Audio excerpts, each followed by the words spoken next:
That's how, give me that bag. Follow me around. You follow me with that bag? I want you to go into situations this week. Can I use you? You don't look so sure. It's those situations in your life that require extra grace. Those people in your life, one author called it EGR people, extra grace required people. Do not make eye contact with the person you came to church with right now. That would be the worst thing you could do. And I want you to take the situation in your life this week that the grind. And in your mind, I want you to see it as a gift. So I got a whole bag of bows. And I want you to take the situation this week.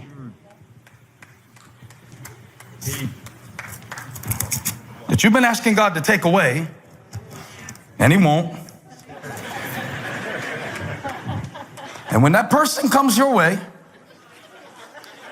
that tries your soul to the marrow of its essence. Oh God, how many of you just had a flash image of who they are? Put a bow on them. In your mind now, don't do it really. You know, that might. But that person that you got to deal with, and you can't make them go away, but I want to find, here it is, the gift in the grind. Oh, thank you, annoying person. Thank you, long drive to work. I've been needing to listen to my audio Bible that is on my iPhone app, and you just gave me 37 extra minutes to do it. What a gift. It's the gift in the grind. Oh, thank you. Dentist office. Just a little stuff, just a little stuff. For giving me the opportunity to meditate. And even though this dental hygienist is trying to talk to me while she has an instrument of death in my mouth, why do they do that? I'm gonna take this as a gift. You look better with that. It's a gift. It's a gift. It's a gift. Everybody shout, it's a gift. It's a gift. It didn't look like a gift at first, but you know that person that doesn't like you, that God is using to set you free from the need to have people like you? It's a gift. It's a gift. Shout it out loud by faith. It's a gift. Doesn't have to feel good to be good. All things work together for the good of them that love God and are called according to His purpose. So I'm looking for the gift in the grind. I'm looking for the gift in the discouragement. Imagine how much fun it's going to be to go through the boring parts of your week with a bag full of bows, just looking for the grace of God. Just looking for the mercy of God. Just looking for the gift of God. Because if I seek, I will find. And if I knock, the door will be open. And if I embrace the grind, I can receive the gift. Because the Word became flesh and dwelt among us. And we beheld His glory. The glory as of the only begotten of the Father, full of grace and truth. Touch somebody, say, I got a gift. It's a gift. It's a gift. That's how I do it. I'm out of bows. You take the bag. I got a gift. High five everybody in your vicinity and say, what a gift. What a gift. My weakness is a gift. My struggle is a gift. Word up, word up. I have a feeling that when God really wants to use somebody in a great way, Just like they took the olives to make the oil that went in the lamps, that went in the tabernacle, so that they could burn in the presence of the Lord, had to be hand pressed so that there would be no pulp in the lamp that would cause the light not to burn as brightly or as long. I have a feeling that God does to the life that he really wants to handpick what they would do to those olives, and he hand presses the life to get the oil to flow from the purest place. That's what the grind is for, to get out my pride. That's what the grind is for, to get out my self-reliance. That's what the grind is for, to get out my superiority. If God would have given it to me too early, I would have thought I was better. But now I can say, I don't even deserve to be what you're calling me. But I'm it. But it's not me, but it's in me. And I'm on my grind when I'm in my grace. Here's the challenge.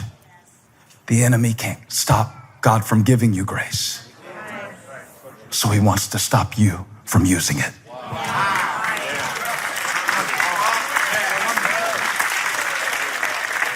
And I want to ask a question of everyone who made the choice to come to church today. Have you been wasting your grace? Paul said, God gave me so much grace. And when Eugene Peterson tried to translate his version of 1 Corinthians 15:10 in the Message Bible, he had to say it like this: God has been so very good to me, and I don't intend to waste a drop of it. I won't waste it because it costs too much. Waste is relative to value. When you've had so much of something for so long, you lose the value of it. And so you use it and you abuse it because you have lost your sense. I want to remind you of the gospel I preached to you, the gospel that God gave to me and I gave to you. And now you're in this gospel and you're in this grace, but you're wasting it. The church at Corinth had a lot of problems, not only idolatry, not only sexism, not only divisions in the church, not only sexual problems, but they had gift envy. It was a church full of gifted people that were walking around with other people's gift on their wish list. And when you envy someone else's gift, you waste your grace. When you wish that you had what they had, you miss the gift that God has given you. Don't waste your grace because you're wishing for someone else's. Well, if I could be like her, I guess I would. Paul said, I am what I am. And guess what? That means I'm not what I'm not. But it's okay because I got my own grace. I got my own grace. I don't need yours. I got my own. How many times have we wasted the grace that God has given us because we have envied the gifts that he gave another?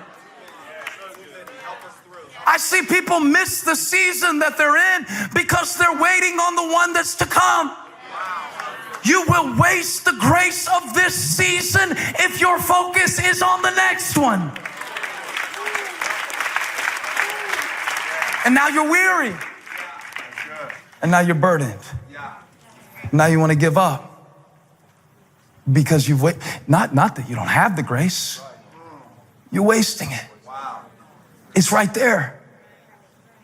It'd be sad to get to heaven and there's a big pile of all the grace that God gave you each day that you didn't appropriate because you were waiting until you felt worthy. Paul said, I know what I did. But if I stay in my shame, I will waste my grace.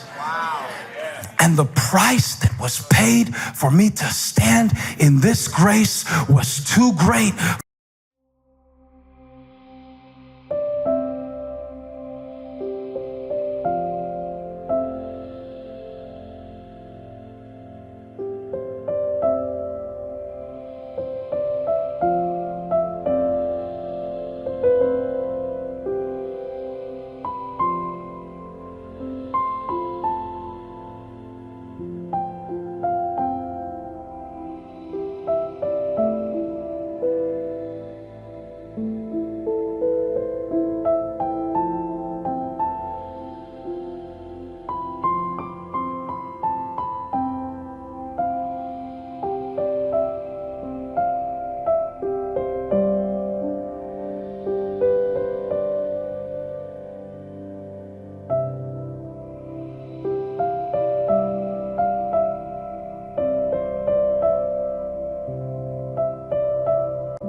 for me to waste it. I will not waste my grace.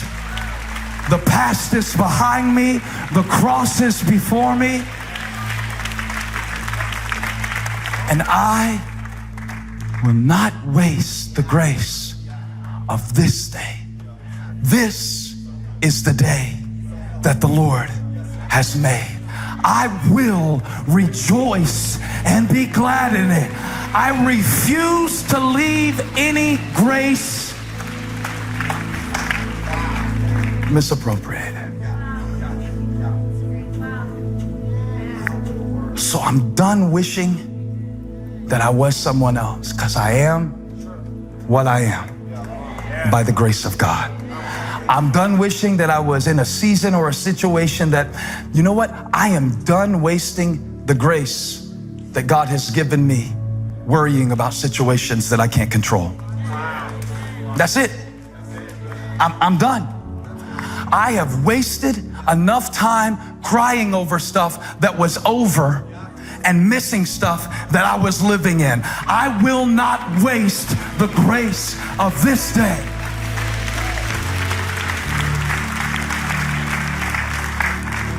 Spirit of God, help me minister this message to someone. You have been wasting your grace. The great grace of God, greater than all of our sin, greater than all of our shame. Great grace. Somebody shout, great grace. Great grace. But when you don't value it, you don't get it. And you know that grind that we talked about earlier? The stuff that you wish would stop in your life? I didn't want to close the sermon this way, but God told me to, because he said that it didn't matter how I wanted to close the sermon. It mattered what was true. That grind is what produces the grace.